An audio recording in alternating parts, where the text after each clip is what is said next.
Hello guys, welcome back to another video, and this video is going to be very interesting. This is a very interesting story.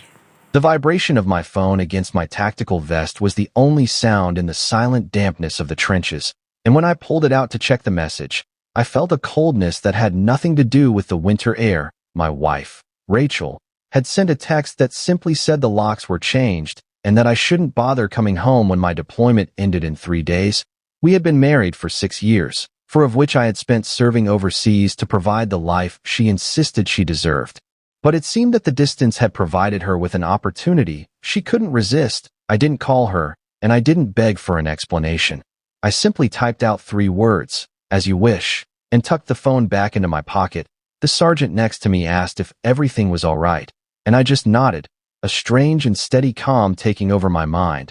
I wasn't just a soldier anymore. I was a man who had been given a clear objective, and Rachel had no idea that by locking me out of the house, she had effectively locked herself out of the entire world I had built for her. I spent the final nights of my service not dreaming of a homecoming, but reviewing the digital paper trail of the house title and the ironclad prenuptial agreement we had signed before my first tour. The reality of her betrayal became even clearer when my private investigator sent the final batch of photos to my encrypted mail. Rachel wasn't just living in our house. She was living there with her high school sweetheart. The same man she had claimed was just a distant memory. They were using my furniture, sleeping in my bed, and likely laughing about the fool who was thousands of miles away paying the mortgage. She assumed that as an active duty soldier, I would be bogged down in bureaucracy and unable to fight back until it was too late. She didn't realize that my commanding officer was a former JAG attorney who viewed marital betrayal of deployed troops as a personal affront. He helped me coordinate with a local law firm that specialized in high-asset military divorces, ensuring that by the time my plane touched down, every legal trap was set and ready to be sprung. Rachel thought she had the tactical advantage because she held the physical keys, but she had forgotten that in the world of law and ownership, the one who holds the deed is the one who holds the power. I sat on the transport plane, watching the sunrise over the ocean, and felt a profound sense of tactical focus, knowing that the "as you wish" I had sent was the beginning of her total and absolute defeat. The scene at the front door was a masterclass in calculated precision, a moment of pure shock that I had been visualizing for weeks. I didn't show up with a moving truck or a group of shouting friends. I arrived with 2 sheriff's deputies and my lead attorney, who was carrying a certified copy of the court order that granted me immediate, exclusive possession of the property due to the proven financial fraud Rachel had committed while I was serving. Rachel opened the door wearing one of my old t-shirts, her face shifting from a smug, defiant smirk to a pale, sweating mask of terror as she realized I wasn't there to argue.